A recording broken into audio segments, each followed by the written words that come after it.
2025 সালের মহালয়া পালিত হবে 21শে সেপ্টেম্বর রবিবার। এই দিনটি মহালয়া অমাবস্যা তিথি, যা দেবীপক্ষের সূচনা এবং দুর্গাপূজার প্রস্তুতির সূচনা করে। দুর্গাপূজার মূল পর্যায় শুরু হবে এরপর, যখন মহাসপ্তমী, মহা অষ্টমী এবং অন্যান্য গুরুত্বপূর্ণ দিনগুলি অক্টোবরের শুরুতে অনুষ্ঠিত হবে। মহালয়া 2025, তারিখ 21শে সেপ্টেম্বর রবিবার, তিথি মহালয়া অমাবস্যা। তাৎপর্য: এই দিনটি দেবীপক্ষের সূচনা এবং দুর্গাপূজার প্রস্তুতির শুরু। এই দিন থেকে দুর্গাপূজার ঢাকে কাঠি পড়ে। দুর্গাপূজা 2025-এর অন্যান্য গুরুত্বপূর্ণ তারিখ: মহাপঞ্চমী, শনিবার 27শে সেপ্টেম্বর 2025, মহাষষ্ঠী, রবিবার 28শে সেপ্টেম্বর 2025, মহাসপ্তমী, সোমবার 29শে সেপ্টেম্বর 2025, মহা অষ্টমী, মঙ্গলবার 30শে সেপ্টেম্বর 2025, মহানবমী, বুধবার 1লা অক্টোবর 2025, বিজয়া দশমী, বৃহস্পতিবার 2রা অক্টোবর 2025। মহালয়ার দিন পিতৃপক্ষের অবসান হয়ে মাতৃপক্ষ শুরু হয়। সেই দিনই আক্ষরিক অর্থে দুর্গাপুজোর সূচনা হয়। কথিত আছে, মহালয়ার দিন অসুর ও দেবতাদের মধ্যে সংঘর্ষ হয়েছিল। মহালয়ার দিন পিতৃপুরুষদের উদ্দেশ্যে তর্পণ করা রীতি প্রচলিত আছে। এই দিনই দেবী দুর্গার চক্ষুদান হয়। মহালয়া শব্দটির অর্থ মহান আলোয় বা আশ্রম। এক্ষেত্রে দেবী দুর্গাই হলেন সেই মহান আলোয়। পুরাণ মতে ব্রহ্মার বরে মহিষাসুর অমর হয়ে উঠেছিলেন।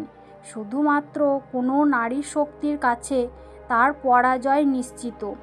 অসুরদের অত্যাচারে যখন দেবতারা অতিষ্ঠ, তখন ত্রিশক্তি ব্রহ্মা, বিষ্ণু ও মহেশ্বর নারী শক্তির সৃষ্টি করেন। তিনিই মহামায়ারূপী দেবী দুর্গা। দেবতাদের দেওয়া অস্ত্র দিয়ে মহিষাসুরকে বধ করেন দুর্গা। এই জন্যই বিশ্বাস করা হয় যে এই সব খারাপ শক্তির বিনাশ করে শুভ শক্তির বিজয়। আগে রাজবাড়ি কিংবা জমিদার বাড়িতেই দুর্গাপুজো হতো। রথের দিন কাঠামো পুজো হতো এবং মহাসপ্তমীর দিন নবপত্রিকা প্রবেশের পর দেবীর চক্ষুদান পর্ব হতো। যেহেতু মহালয়ার দিন দেবীপক্ষের সূচনা হয়, তাই পরবর্তীকালে মহালয়ার দিনই প্রতিমার চক্ষু আঁকার চল শুরু হয়। তবে বর্তমানে বারোয়ারি পুজোর সংখ্যা বহুগুণে বেড়েছে, তাই অনেক শিল্পীরা কাজের সুবিধার জন্য মহালয়ার আগেও চক্ষু আঁকেন দুর্গার। তবে কথা বলাই বাহুল্য, মহালয়ায় চক্ষুদানের গুরুত্ব হিন্দু ধর্মে অনেক। এদিনেরই পর থেকে ঢাকে কাঠি পড়ে যায় দুর্গাপুজোর। মহালয়া 2025 দিনক্ষণ: এই বছর মহালয়া পড়েছে 21শে অক্টোবর, অর্থাৎ 4ঠা আশ্বিন রবিবার। মহালয়ার অমাবস্যা তিথি শুরু 20শে সেপ্টেম্বর রাত 11টা 54 নাগাদ এবং থাকবে 21শে সেপ্টেম্বর রাত 12টা 23:46 পর্যন্ত। মহালয়ার দিন ভোরে বীরেন্দ্রকৃষ্ণ ভদ্রের কণ্ঠে মহিষাসুর মর্দিনী শোনার রীতি বাঙালির যুগ যুগ ধরে চলে আসছে। মহালয়ার আগে 15 দিন চলে পিতৃপক্ষ। এবার পিতৃপক্ষ শুরু হবে 7ই সেপ্টেম্বর থেকে। উমারমর্তে আগমনের আগে পিতৃপক্ষের শেষে পিতৃতর্পণ ঘিরে হিন্দু ধর্মে নানা রীতিনীতি রয়েছে। শাস্ত্র মতে কোনো মৃত ব্যক্তির শ্রাদ্ধ শান্তি করলে তার আত্মা প্রশান্তি লাভ করে এবং সেই আত্মা মুক্তি লাভে সক্ষম হয়। মহালয়া কেটে যাওয়ার মানে দুর্গাপুজোর আর ঠিক 1 সপ্তাহ চারিদিকে পুরোদমভর শুরু হয়ে যায় দুর্গাপুজোর প্রস্তুতি ও উদযাপন। মহালয়ার দিন নিরামিষ আহার গ্রহণ করা শুভ বলে মনে করা হয়, তাই এই দিন সাধারণত আমিষ খাবার খাওয়া উচিত নয়। এছাড়া পেঁয়াজ ও রসুন এড়িয়ে চলা হয় এবং এই সময়ে হিং এর ব্যবহার বাদ দেওয়া হয়। খাবার সম্পর্কে যা জানা প্রয়োজন। আমিষ বর্জন। মহালয়ার দিন বিশেষত পূর্বপুরুষদের উদ্দেশ্যে তর্পণ করার সময় আমিষ খাবার গ্রহণ করা হয় না। পেঁয়াজ রসুন বর্জন। এই সময়টা পেঁয়াজ ও রসুন খাওয়া সম্পূর্ণভাবে নিষিদ্ধ থাকে। হিং ও টমেটো। স্বাদ বাড়ানোর জন্য হিং ব্যবহার না করে আদা ব্যবহার করা যেতে পারে। এছাড়া টমেটোর পরিবর্তে আমলকি, লেবু বা কাঁচা আম ব্যবহার করা যেতে পারে। মহালয়ার অন্য কিছু নিয়ম। দান করো। এই দিনে অসহায় মানুষকে দান করলে শুভ ফল পাওয়া যায় বলে মনে করা হয়। ব্রাহ্মণ ভোজন। সম্ভব হলে বাড়িতে ব্রাহ্মণ বা কিছু শিশুকে নিমন্ত্রণ করে খাবার খাওয়ানো শুভ বলে বিবেচিত হয়। শুভ কাজ বর্জন। মহালয়ার দিনে বাড়ি কেনা, বিয়ে বা ব্যবসার সূচনা করা উচিত নয়। এই নিয়মগুলো মহালয়ার আধ্যাত্মিক ও ধর্মীয় তাৎপর্য বজায় রাখতে এবং পূর্বপুরুষদের প্রতি শ্রদ্ধা জানাতে অনুসরণ করা হয়। মহালয়ার দিন পিতৃপুরুষদের উদ্দেশ্যে তর্পণ করা, ভোরে ঘুম থেকে উঠে দেবীর শ্রোত শোনা, নিরামিষ আহার গ্রহণ করা এবং অভাবী মানুষকে দান করা উচিত। এই দিনে পূর্বপুরুষদের আত্মার শান্তি কামনা করা হয় এবং দেবীপক্ষের সূচনা হয়, যা দুর্গাপূজার উৎসবের সূচনাও করে। যা করা উচিত। তর্পণ করা। মহালয়ার দিনে পূর্বপুরুষদের উদ্দেশ্যে জল, তিল, আতপ চাল, সাদা ফুল এবং গঙ্গা জল মিশিয়ে তর্পণ করা হয়। এটি পূর্বপুরুষদের আত্মার শান্তি ও আশীর্বাদ লাভের জন্য করা হয়। মহিষাসুরমর্দিনী শোনা। ভোরের আলো ফোটার সাথে সাথে দেবী মাহাত্ম্য থেকে মহিষাসুরমর্দিনী স্তোত্র পাঠ বা শোনা হয়, যা দুর্গাপুজোর উৎসবের সূচনা করে। নিরামিষ আহার গ্রহণ করা। মহালয়ার দিনে বাড়িতে নিরামিষ আহার গ্রহণ করা উচিত।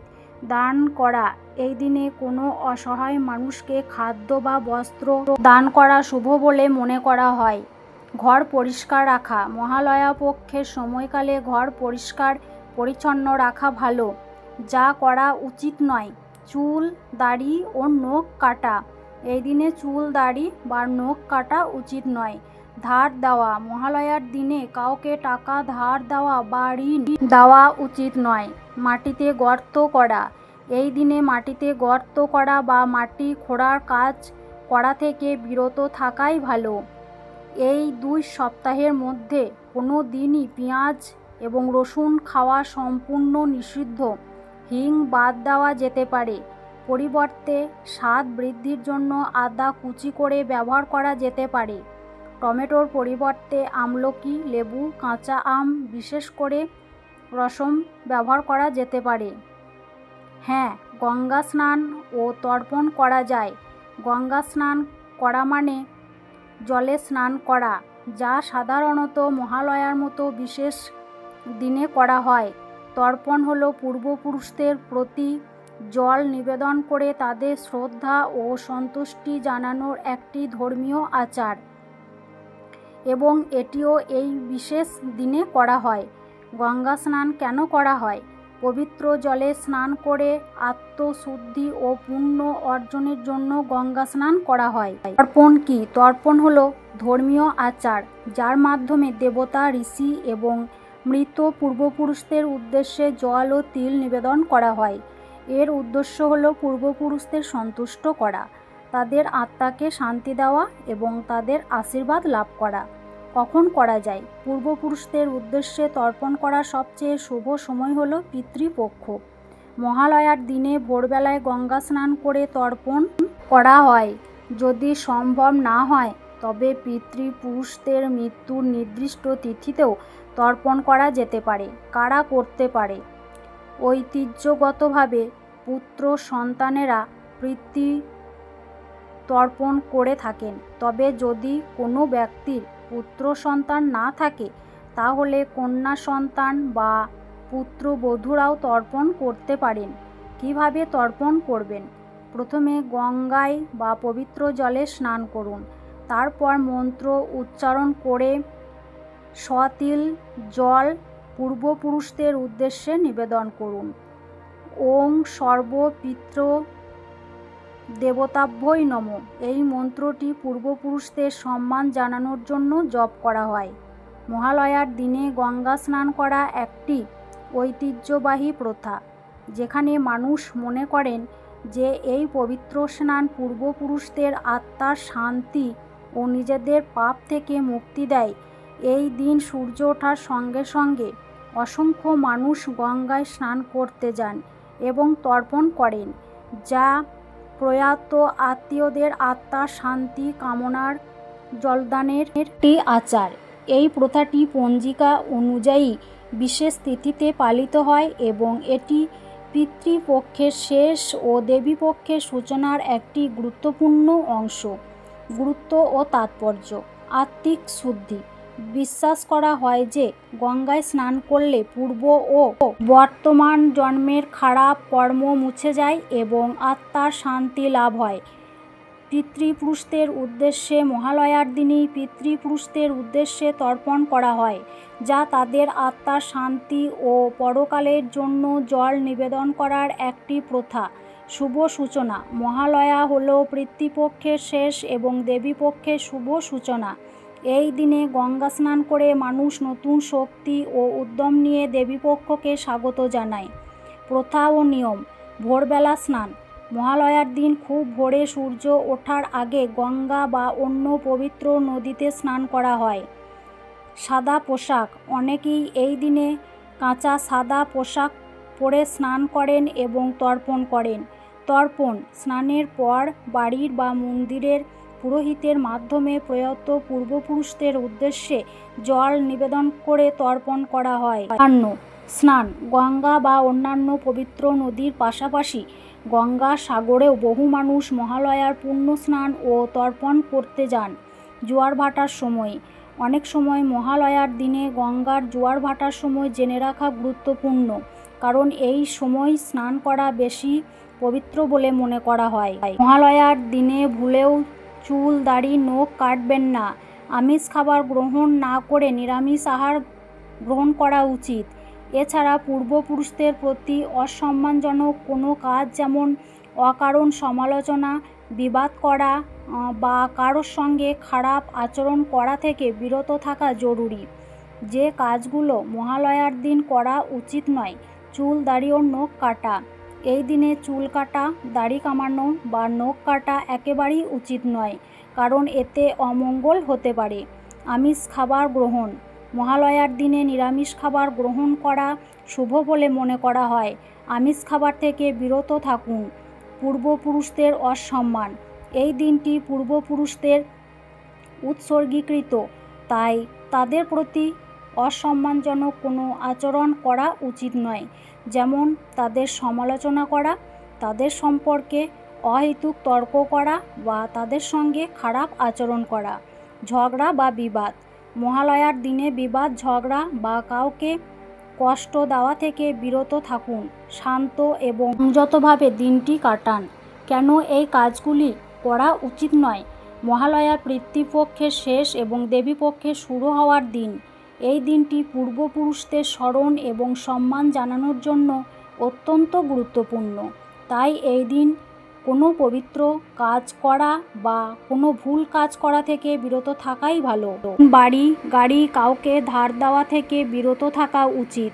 এই দিন ভিখারিকে খালি হাতে ফেরানো যাবে না এবং কোনো মাঙ্গলিক কাজ করাও উচিত নয়। যা করা উচিত নয়: চুল, নখ কাটা একেবারেই উচিত নয়।